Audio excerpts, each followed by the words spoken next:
Good morning, ladies and gentlemen, and welcome. My name is Liz Ritchie, and I have the pleasure of being the Chief Executive Officer for the Regional Australia Institute. I'd like to warmly welcome all of our audience this morning to our third event in our Regions Rising webinar series. I'd also like to begin by acknowledging the traditional owners of this land and pay our respects to elders, both past, present, and emerging. I'd like to also thank all of our attendees this morning for joining us and to send out our sympathies to our friends in Victoria who are also joining us. Our thoughts are with you all today.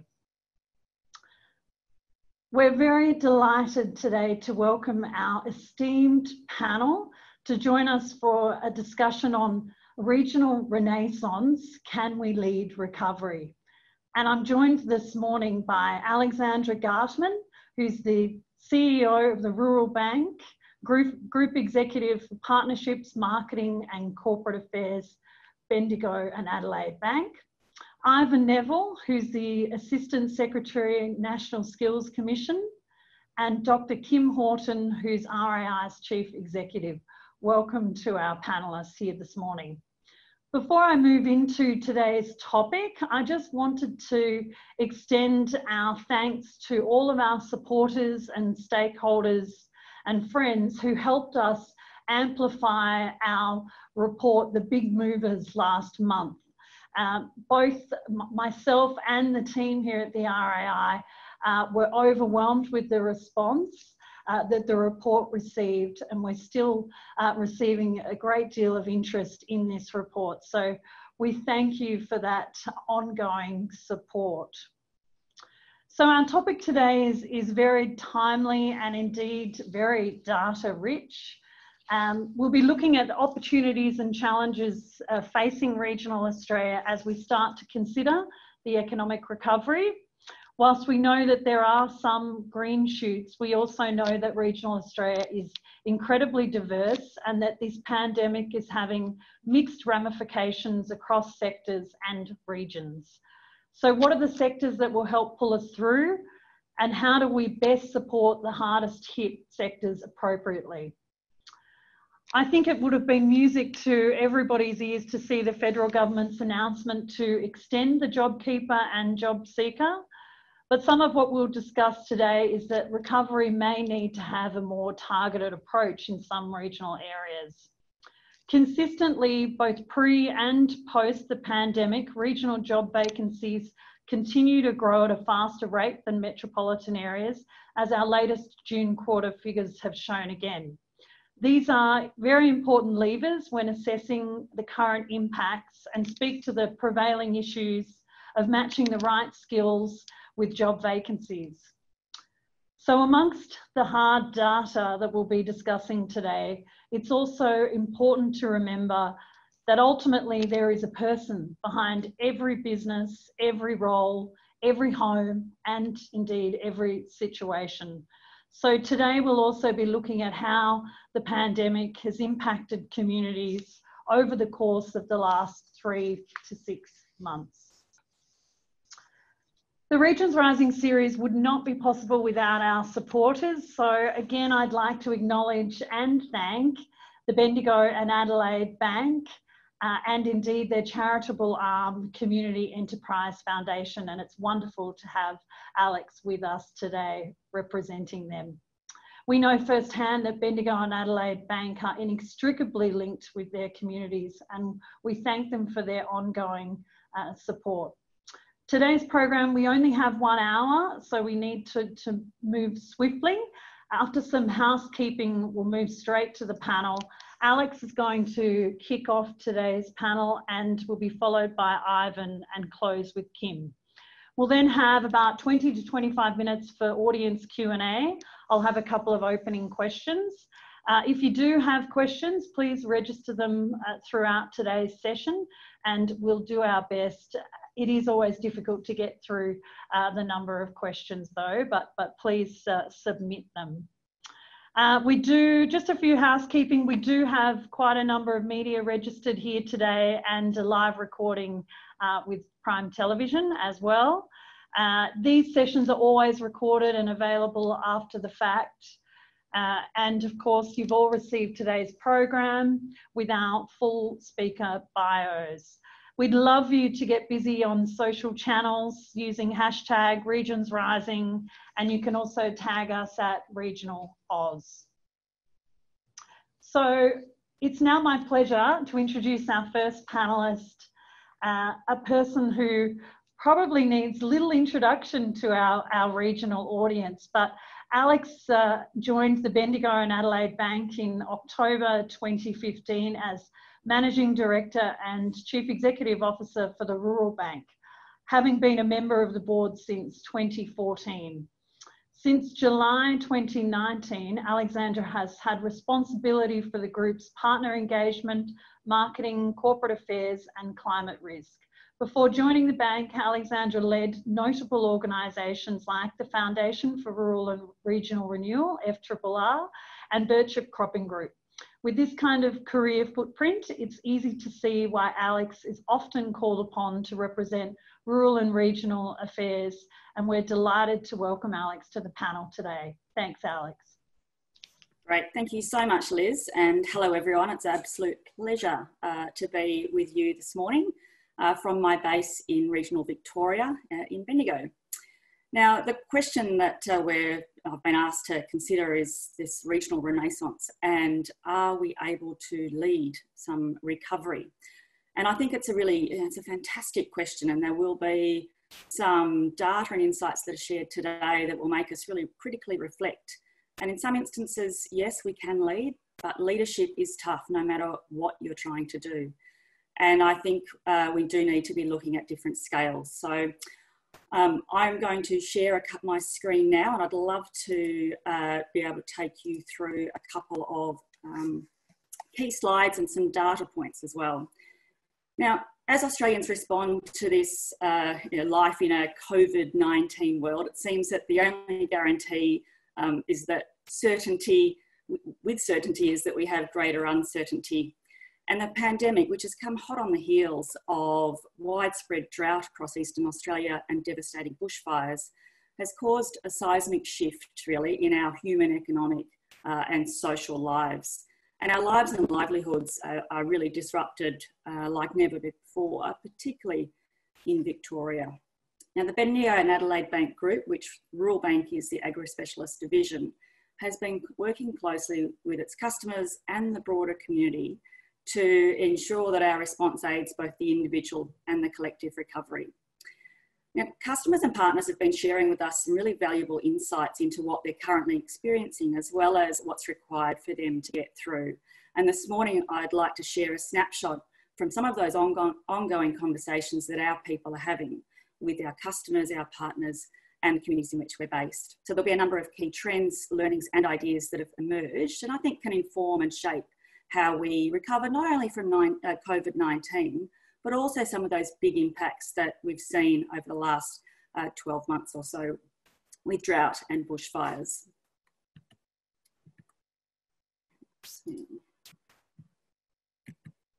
So I wanted to start off firstly with business customers, because that's a critical ingredient in our economy. We know that a number of businesses that bank with us are doing it tough, and about 1 in 3 businesses we've spoken to has taken a significant hit to their revenue, and by that I mean more than 30%. Whilst Australians are confident and resourceful, they are relying on the agricultural sector to provide underlying and foundational resilience. And despite the turbulence and disruption that was dished up even before 2020 started, agriculture is set to continue to feed, clothe, trade and deliver for Australian communities and economies.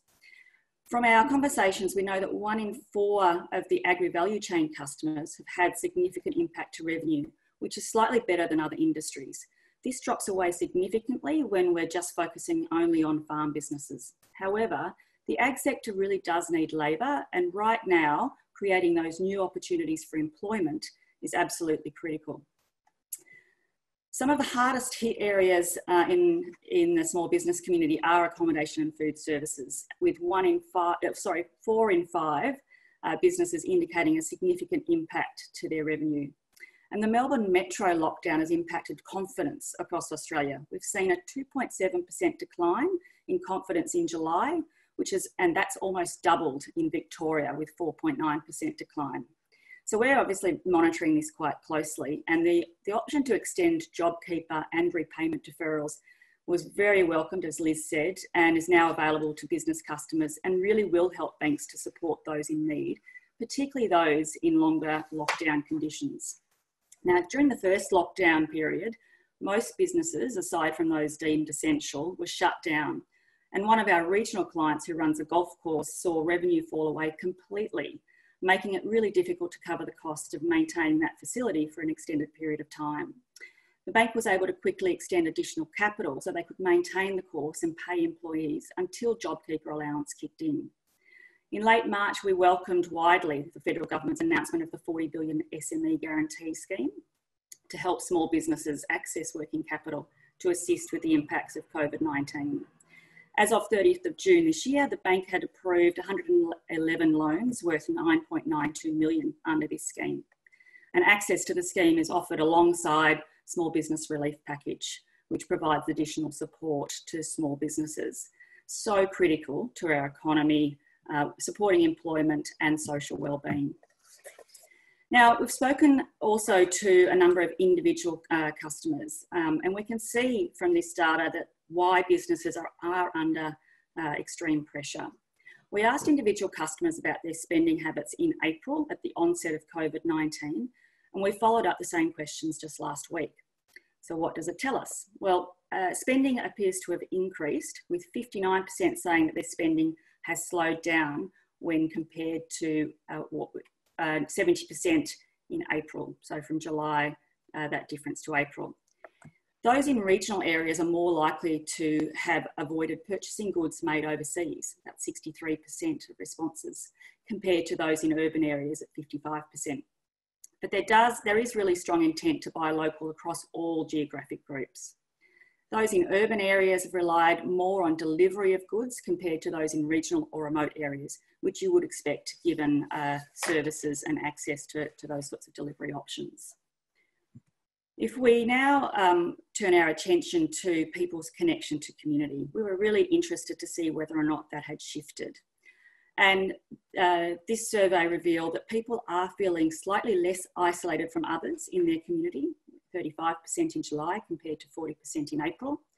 And those in regional or urban areas, 36 and 37% respectively, are more likely to feel less isolated than those in remote areas at 25%.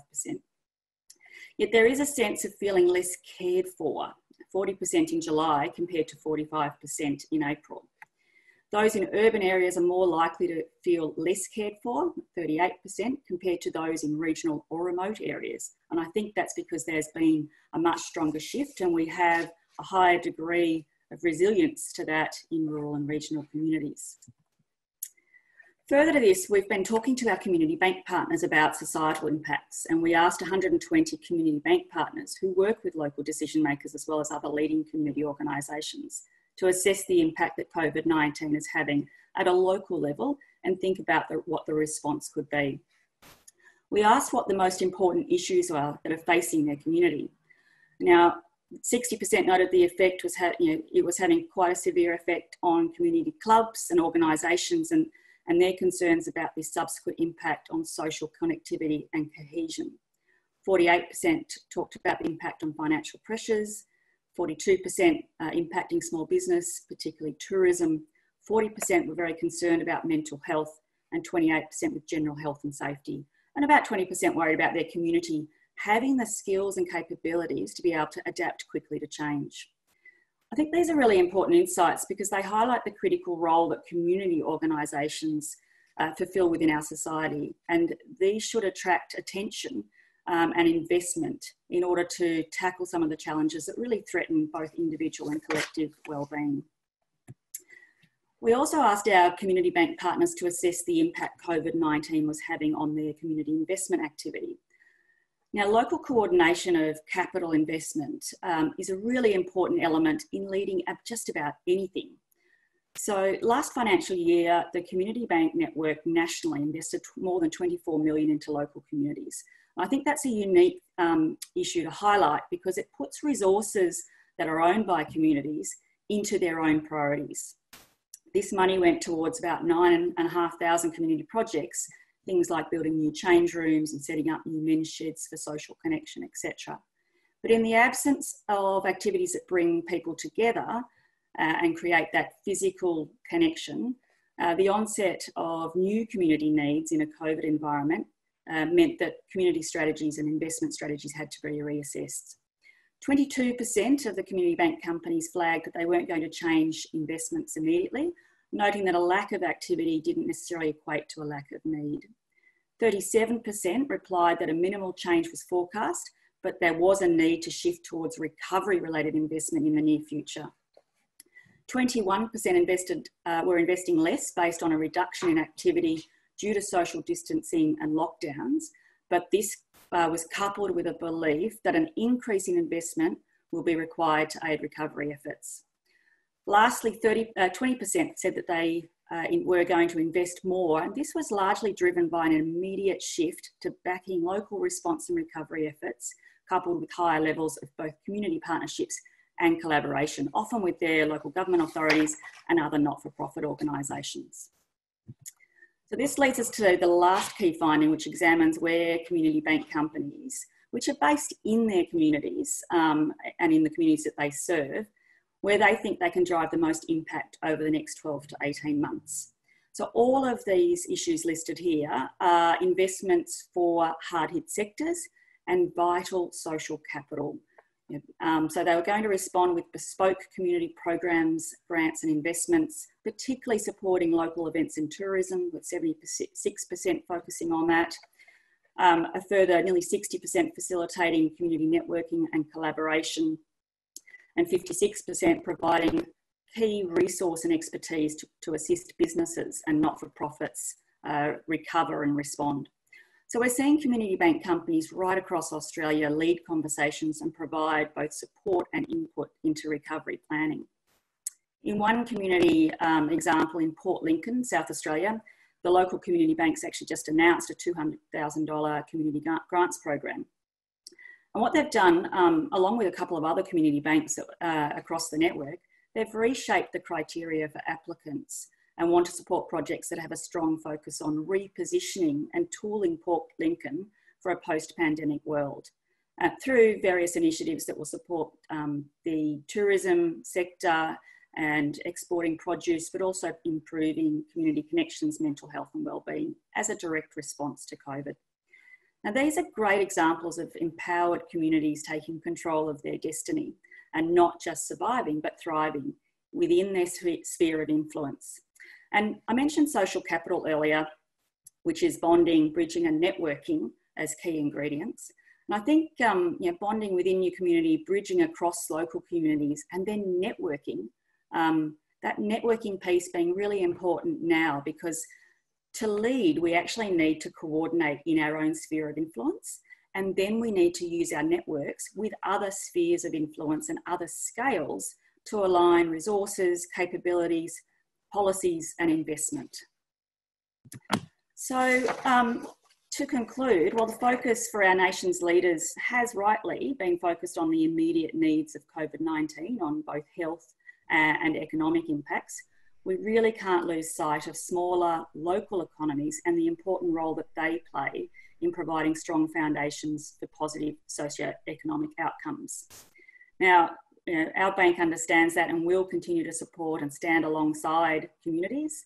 And I think standing alongside for the long journey, not just the short-term response, is really critical to drive investments in initiatives that build resilient people, resilient businesses and communities that are equipped and able to respond and recover, not only from this crisis, but the next one that will come our way. Liz, thanks very much for allowing me to provide a quick snapshot to that, and very pleased to participate in the Q&A shortly. Thank you, Alex, and no doubt there'll be plenty of questions for Alex when we come to our Q&A. Thank you for those insights. It's really great to have that comparative data across the community, and also to see the community banks' continued investment and support right across not just regional Australia at large. So thank you for that. Okay, moving to Ivan. Ivan Neville is the Assistant Secretary for the government's newly formed National Skills Commission. Ivan leads a team that undertakes in-depth analysis on a range of Australian labour market issues, including identifying the impact of COVID-19 on the labour market, and importantly, helping job seekers prepare for the changing world of work. So we're delighted to welcome Ivan today. Thank you, Ivan. Thanks very much, Liz, and I'm also very pleased to be involved with this session this morning.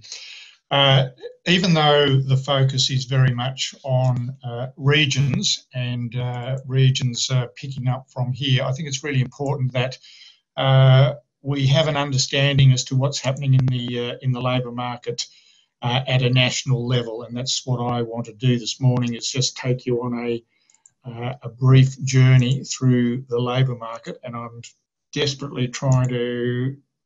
There we go. So look, what I want to do is just talk about what's happening in the labour market very quickly. So clearly, COVID-19 has had and is continuing to have a significant impact on our national labour market. I don't necessarily need to go through all of these numbers in any great detail, but this just shows really what has happened in our jobs market since March. And you can see a very significant fall in employment, 660,000 fewer people employed in June compared with March, a significant increase in unemployment.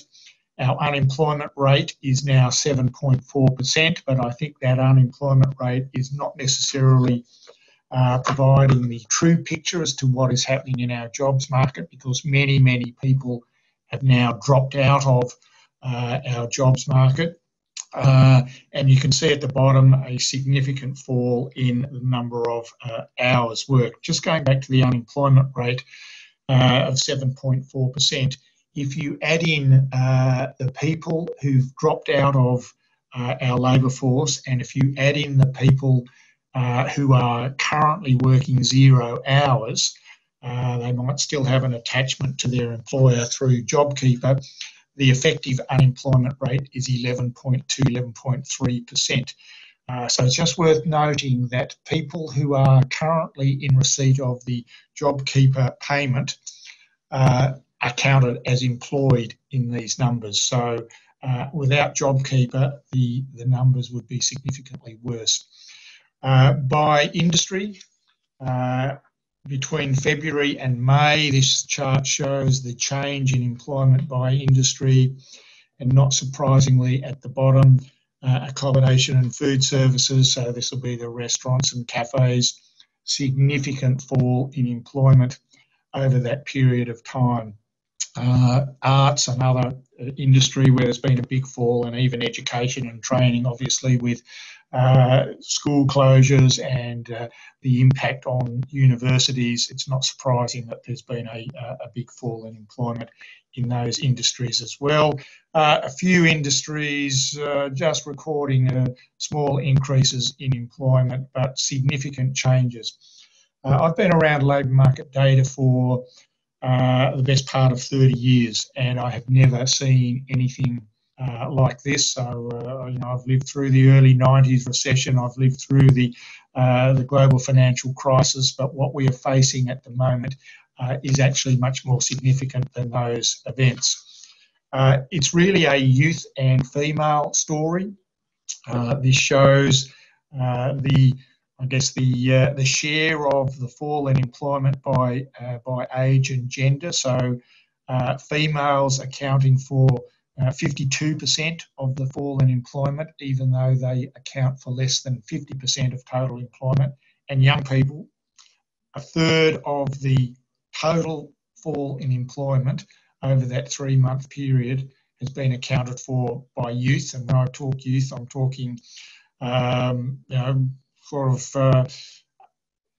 to about 25, something like that. A lot of young people have lost their job. And what happens with young people is they are always going to be at a disadvantage in any downturn in our economy and in our jobs market. So if you're young and you're looking for a job, you don't have much education behind you and you don't have much experience behind you, so you're most likely to be adversely affected. This is a chart that's not necessarily easy to understand, but it shows the increase in the youth unemployment rate and the national picture, and you can see on the right-hand side unemployment rates for both all persons and youth have increased. We're not at the same level as we were in the early 1990s. But as I said earlier, I don't think the unemployment rate at the moment is providing a true and accurate picture as to what's happening in our jobs market. This shows the change in employment and participation rate and huge declines over the last couple of months, in particularly our participation. So that's a lot of people just dropping out of the labour market. A lot of young people dropped out because they've lost their job and may not have been eligible for JobKeeper. A lot of women also dropped out of the labour market, partially due to the closure of schools and females taking on a greater share of the caring role in terms of their children not being able to attend school. If we look at what's happening across Australia, at the moment, it's actually the capital cities that are faring worse than the rest of the state areas. So you can see on the left-hand side of this chart, capital employment in the capital cities has fallen more than in the rest of state areas, and the unemployment rate is higher in the capital cities than in the regional areas. Whether this will continue, I don't really know. Clearly, the lockdown in Melbourne will continue this story. Generally speaking, though, capital cities do tend to perform more strongly than the regional centres, and that's partially due to the size of the market and access to jobs. But this is an interesting little picture that the capital cities are performing a bit worse than the regional areas. Some regions have been particularly hard hit. There's a lot of information on this chart, but on the left-hand side, you can see the change in employment. In northwest Melbourne, employment has fallen by 11% over that 3-month period. In the Sunshine Coast, employment is down 10%. Melbourne, the northwest Melbourne area has also seen a significant increase in its unemployment rate. Moving on to the next column, Cairns has seen a steep fall in its participation rate being, in very general terms, people who've either got a job or are counted as unemployed. It's not necessarily that you are in receipt of JobSeeker. It's that you are not working, looking for work and available to start work. The caseload, this is the people on the job active caseload, so basically working with a job active provider, some fairly significant changes, some fairly significant proportions of the labour force in some of those regions. So it does demonstrate that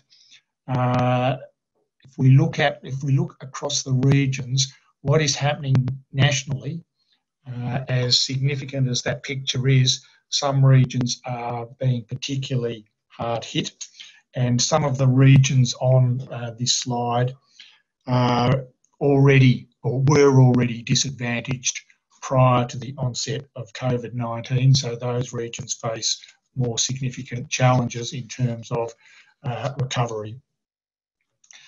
Just to continue that story, my area in the Skills Commission is running small surveys of employers in particular industries, and we're getting a sense of what proportion of employers in those industries are recruiting. And again, that you can see in the line chart that employers in regional areas, a high proportion of employers in regional areas are recruiting compared with what's happening in the metropolitan areas.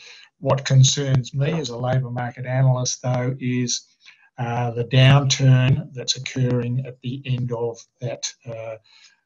those lines, suggesting that perhaps the green shoots that we might have been seeing are disappearing somewhat. Again, vacancies were well down. Significant fall in vacancies. This information is taken from the Skills Commission Vacancy Index, and prior to the onset of COVID-19, we were seeing roughly 170,000 new vacancies being advertised each month across the country on the websites that we were monitoring. With the onset of COVID, that 170,000 new vacancies per month fell to about 60,000 new vacancies per month. Importantly, though, you can just see at the end of this chart on the right-hand side, just a pickup in vacancies, and that's encouraging that that's occurring, but we are well below pre-pandemic levels. Change in recruitment activity. So this is the change in job advertisements across the country over that 3-month period. The darker the colour, the better the situation. So you can see that in some parts of the country, the change has been much more significant than in other parts of the country. Employee jobs. So this is information that a special survey that the Bureau of Statistics has been conducting over the last few months. Started to pick up from the low in mid-April, but you can see that just in recent times there's been a downturn again. So we are still some way from where we were. Finally, we've been asking as part of some of our additional surveys, what's the risk to businesses staying open over the next 6 months? And not surprisingly, it's all about another COVID outbreak, with half of the businesses we spoke to saying another COVID outbreak being is the major risk, and employees contracting COVID-19 is another significant risk. And then related to all of that is the imposition of or reimposition of restrictions that will impact on trading. So that's a very, very quick trip through what's happening in our jobs market. The news is perhaps not surprisingly not all that good at the moment. There are some positive signs, but we really need to get some more data to get a better understanding as to what's happening. Look, thank you, Ivan. Absolutely, we need to continue to watch this very closely, and we appreciate you giving us that stark reality setting. As you said, that there were some green shoots, and I know that Kim's going to speak to some of these in a little bit more detail. So thank you, Ivan. I know there'll be a number of questions. We'll be coming back to you. So next we have Dr. Kim Houghton, who is our Chief Economist here at the Institute, joining us from Hobart today. Kim is, of course, heads up our research and policy at the Institute, but he's also a well-renowned leader in regional economic development, using evidence-based research to instill practical applications to provoke better policy thinking. So it's wonderful to have Kim joining us today. Thanks, Kim. You're on mute. There you are. Thanks, Liz, and thanks very much to Alex and Ivan too for setting the scene really well. It looks to me like it's pretty clear that you know, the national labour market is in a pretty bad way at the moment. These are sort of trends and patterns that we haven't seen before, but communities are responding, and it was nice to hear some really good stories from Alex about how individuals and how businesses are responding. So I want to take those two aspects, the community and the national labour market picture, and have a look at what's happening in regions, because I think one of the challenges with looking at regionals versus metro is regions ain't regions. There's a big diversity at the moment in different places and how they're performing. This is a simple chart, and some of you may have seen this before. I found it quite a useful thing that was done by Terry Rawnsley and his crew at SGS Economics and Planning quite early on. They used their national model to forecast what gross regional product would look like across different parts of regional Australia, and they did this forecast quite early on in the COVID crisis. But they rolled together they factored in bushfires as well as their expected COVID impacts. Now this came out quite early, but I think what's really profound in this one is you can see that there are both the blue areas are good. So in blue areas they are forecasting growth through to the end of last financial year for all those local government areas. And the orangey red areas, the darker the red, the more negative the fall, the negative growth. So I think the big picture there is one that I'll just tease out a little more over the next couple of minutes. There really is a great diversity. So when we talk about regions versus metro, we really need to look at sort of regions versus regions too, because you can see that there's a lot of mining and ag areas we're projected to have a little bit of growth over that financial year, but bushfire affected areas, you can see that big red triangle down on East Gippsland, other ones down southeast New South Wales, Kangaroo Islands, dark red, they are all projected to have fairly savage falls in gross regional product over this period, as were other places, other dark red dots around Broome and Cairns, for instance, which are places that would be hit very hard by the stopping of international tourism. So a really diverse picture for regions. Why is it so diverse? I haven't talked about this too. The COVID restrictions have really hit a few industries very hard. This tablet done by the ABS shows that the size of the box is the number of the share of each industry in the count of all businesses. So there's lots of construction businesses in the economy. So the construction has quite a large box. The colour of the boxes is how many of those, what proportion of those businesses were still operating as at the end of March. When those restrictions first came in. So the darker the blue, there's most of those businesses are operating. What you see is 3 businesses where those colours are orange and red. So at the end of March, around only 70% of accommodation and food service businesses were operating. That fits in with what Alexandra was saying somewhat closely. About 65% of information, media, arts and communications, that is around performance and media programming. And then less than half of arts and culture and recreational services business are operating at the end of March. So if your region has a good base in those orange and red businesses, it will be hit much harder than regions that don't. And that's what we'll see over the next couple of slides is different angles on that whole pattern. So I think new payroll jobs data is coming out today and tomorrow. So this is based on data up to the end of May. It picks up on what Ivan was pointing out. So this is sort of real-time jobs, really, as measured by the by the ATO through their single-touch payroll system. Much faster, much quicker response than some of our longer-term business surveys, but it measures slightly different things. So it's the actual number of people on payrolls across the country. The hardest hit areas, the areas with the largest falls in payroll jobs across that COVID period through to the end of May, were, as Ivan said, the ones with often some sort of structural unemployment issues. Southeast Tas, Warrnambool, Southwest Victoria, Launceston, Northwest Vic, all areas that have had sort of persistent challenges with some parts of the labour market, and or places with that are somewhat undiversified and have that heavy reliance on hospitality and tourism.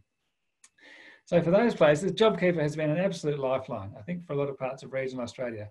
The Treasurer gave us some figures a little while ago about the numbers of businesses on JobKeeper by postcode, and it really showed that in the central business districts, Sydney and Melbourne, lots of businesses on JobKeeper, they were top of the list, but as a share of the businesses in those places, you're looking at around 24 or 27%. Kick that out to a regional place, Cairns, clearly the international tourist stopping has had a major impact there. Almost 4,000 businesses on JobKeeper just in the Cairns CBD. This is not wider Cairns, this is just the Cairns CBD postcode, which on our counting is about 44% of all those businesses. Similar levels for Service Paradise, dropping a bit for Toowoomba and Southport, but Nerang was also having a very high proportion on JobKeeper. Now, when you go more regional, there are pockets of places that are smaller, so there are smaller businesses there, smaller numbers of businesses there, but a much even higher reliance on JobKeeper. So places like Yamundi, Byron, looking over 50 or 60% of businesses in those places as relying on JobKeeper. Now you flip that around, there's a whole lot of other postcodes where there's less than 50 businesses and down around sort of 9 or 10% of businesses that are on JobKeeper, and they are the more rural places, so the places that are reliant more on mining and more on agriculture. And I think this is the story that Alexandra was telling us too about how that plays out differently across more rural communities. There's much less reliance on JobKeeper and there's much more ongoing contributions to the national gross regional product coming from those places that's continuing. The last sort of set of data here I want to touch on is this is a bit edgy. This is again sort of real-time data that the CSIRO is pulling together on new job postings. So it's not the stock of jobs that are advertised. These are just new job postings. These are businesses that are taking the trouble to post a new job vacancy on a website. And what we can see that in June there was about 11,000 new job postings across regional Australia. Bit of a jump from May. In fact, if you group up all the places in regional Australia where these jobs were tagged to, there was about a 22% jump May to June, which is one of those green shoots we were looking forward to, which is a slightly bigger increase than for the mainland state capitals. I looked at the July figures, because this is day by day, we have counts for up until July 28th, and the numbers I reckon are tracking a little bit below where they were last month. So I think this reflects what Ivan was saying. There's some signs of a sort of re-emergence for some parts of regional Australia, but I think overall, I think the total number of jobs I reckon that we'll see advertised, new ones posted for July, I reckon will be the same or perhaps even slightly lower than June, and that's reflecting some of those Victoria challenges. But very much dependent on where you are. So there are signs emerging now of employers finding it hard to recruit people, either sort of outright shortages of labour or shortages of skills in different parts of Australia, particularly we think in Queensland and WA. It's kind of hard to measure that exactly, but we are certainly hearing stories from time to time of how that's playing out. Now, looking forward in terms of roles that regions can play in a revival, I think those places that are based in mining and agriculture have got those supply chains. They haven't been buffeted quite as much as other places. I think they really are very well placed to provide a major contribution. But one of the challenges, I think, to regions is this. I mean, Zoom has been wonderful for all of us because it's allowed us to keep in touch, but it has reduced the amount of sort of traffic to and from regions. There's another behavioural change I think is a bit of a challenge for regions is this spending pattern. And Alex had some really nice data about people's changing spending patterns. This data has been put out basically every week or two by Alpha Beta and using Ilion tracking of consumer spending, and it shows a really sharp drop in around March, end of March, when that first stimulus came in, offsetting the big drop in discretionary spending, which is the bottom line there, and essential spending, the darker blue line in that March period. You can see both of those collapse, so we basically stopped buying a lot of stuff. Came back pretty quickly though, so by the end of May, our overall consumer spending was pretty much close to what it was this time last year. And if you look at this last fortnight they had data for up to the end of early July, you see this big kick up in discretionary spending. Funnily, so we're looking at about 20 to 25% more spending on discretionary items in early July than we had this time last year. They put that down to the $750 that was being paid to a lot of taxpayers and extra spending induced by people taking money out of super. Now, that's good for the economy overall. We've got more spending, we've got more consumption, but I think the kind of direction that some of this spending is going in is not really well suited to a lot of regional suppliers. I think we are seeing a shift to more online purchases, which will take some of that purchasing outside of a region. And we're seeing some of these shifts in the last month or so. People who are not travelling, who are being at home, there does seem to have been a bit of a surge in consumer durables, white goods and those sort of things, and kitchen renovations, which sometimes work local, but sometimes will draw from a wider service area. So there are some signs, I think, of these changing consumer patterns, which may not be an outright positive for regions. So if I line up some of those sort of things, what role can regions play in recovery? Will a regional renaissance be positive? you know, it really has got to be on the one hand, on the other hand kind of scenario here. I think, yes, the upside is if you're in mining and agriculture, that those ones are doing okay. We're seeing some labour shortages emerging in those industries. New job postings are continuing to grow in regions. There are fewer infections and the restrictions are less in most regional areas. We have seen very creative business responses and a shift where businesses are selling online, which this is very much a two-way street, regional businesses selling online. And I'll talk about one of those to finish off in a minute. Consumer confidence in regions is reasonable. And there's been some interesting data around domestic travel intentions that shift from people who wanted to travel overseas now intending to travel locally. There is some good data that suggests that is a fairly strong pattern.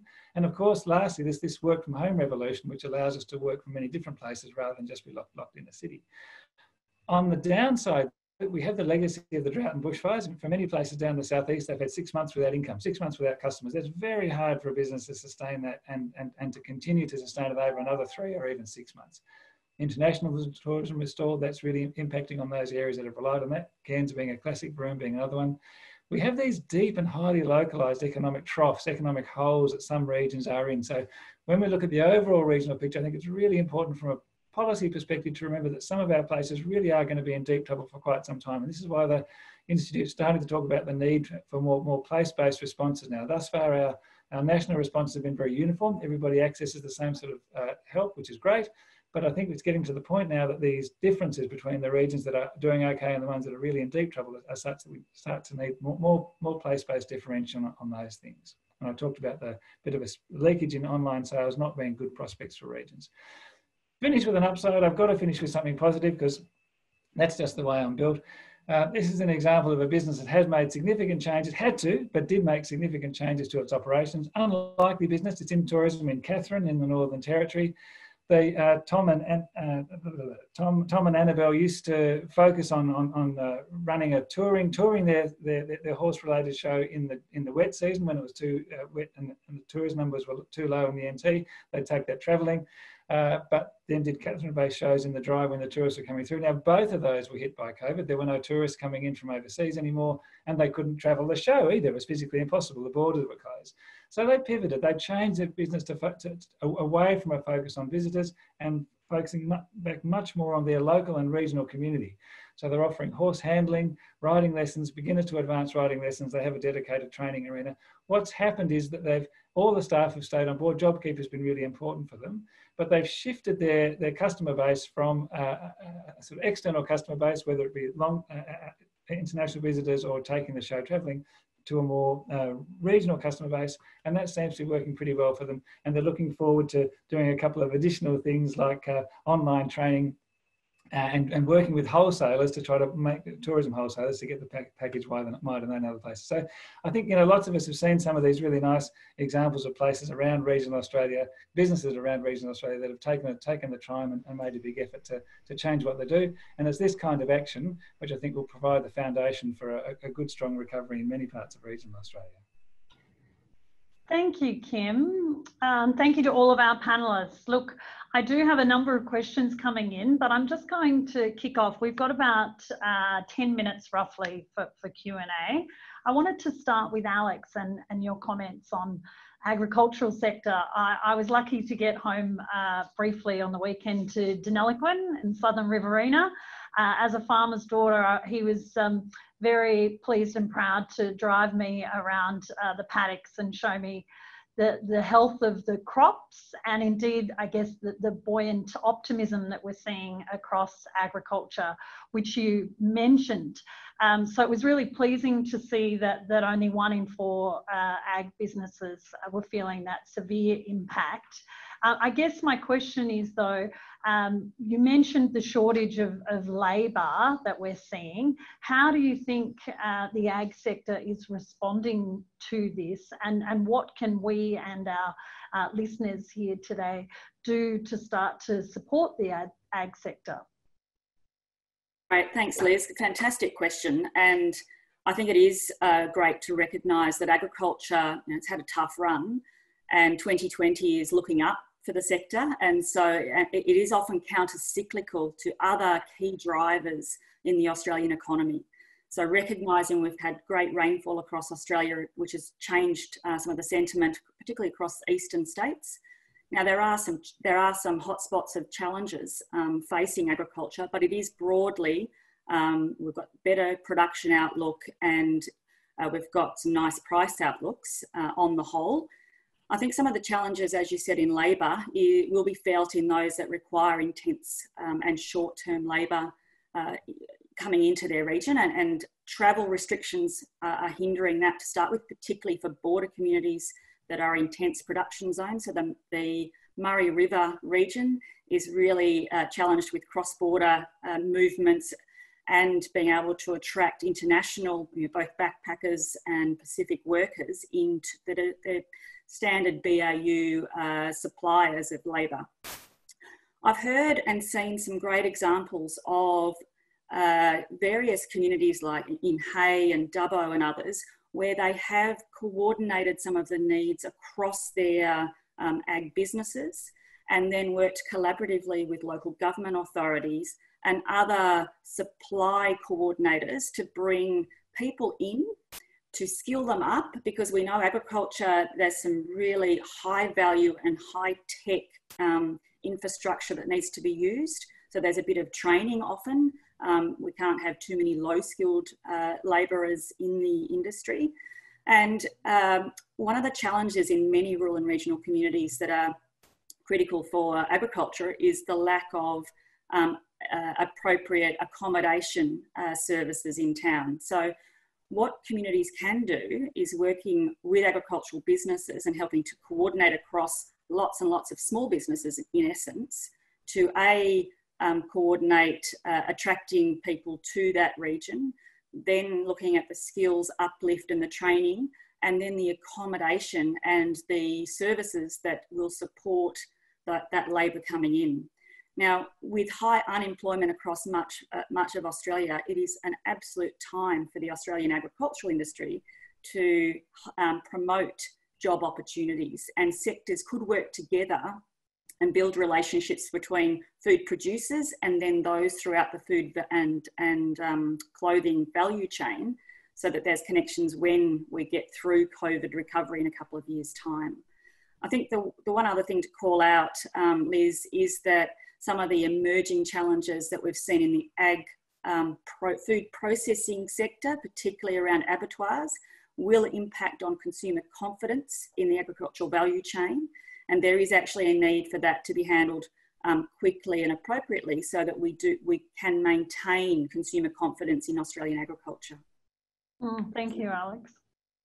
Great. Look, on the same line, actually, we've got another question on labour here, who I'm going to call out to one of our attendees, Mahir Mohammad from Regional Opportunities Australia. It's great to have Mahir with us. He's got a question for you, Ivan. So if you'd like to unmute, I think Mahir will join us. Hopefully Mahir is still with us. Thank you very much for giving me that opportunity. My question is to Ivan. Ivan, for post-COVID recovery of the economy, is there a list of skills that Australia would need, given the fact that workers from the Pacific nations and also backpackers would not be able to come to Australia for a certain period of time? Look, thank you for that question. I mean, obviously we have challenges at the moment in terms of our supply of labour, because our borders, our international borders are closed, let alone the closure of borders between states. The Skills Commission has been charged with the responsibility to produce a list of the skills in demand. And this list will be, we're aiming to have a list available by about March next year.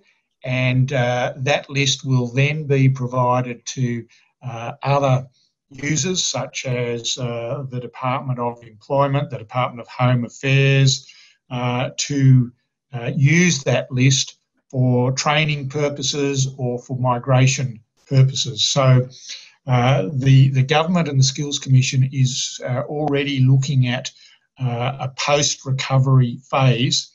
The challenge for us is that our borders are still closed, and the other challenge for us is we don't really know how long or how wide or how deep the crisis is going to last for. But it's something that we are very, very conscious of, and the government is putting a lot of focus on the need to train and retrain particularly those people who've lost their jobs, so that they can take up some of the opportunities that may have gone to other people from overseas. Great, thank you, Ivan. And the next, I'm getting some great questions in, and I'm sorry I won't get to them all, but the next is a question we've got from Scott McArdle. Scott, hopefully you're still with us. You might introduce where you're from and representing today. This is a question for Kim. Kim, thanks for taking the time today. Look, I'm interested in your perspective. You mentioned some information there around some of the structural weaknesses of some regions and those other transition challenges that we know are across the board. Interested in your perspective on what strategies and or approaches you're contemplating or you're looking at to more place-based transitions and arrangements. I'm a small business consultant looking at structural, sustainable development and regional development, and yeah, really interested in your thoughts on how that comes together and if you've seen that working well in places either in Australia or internationally.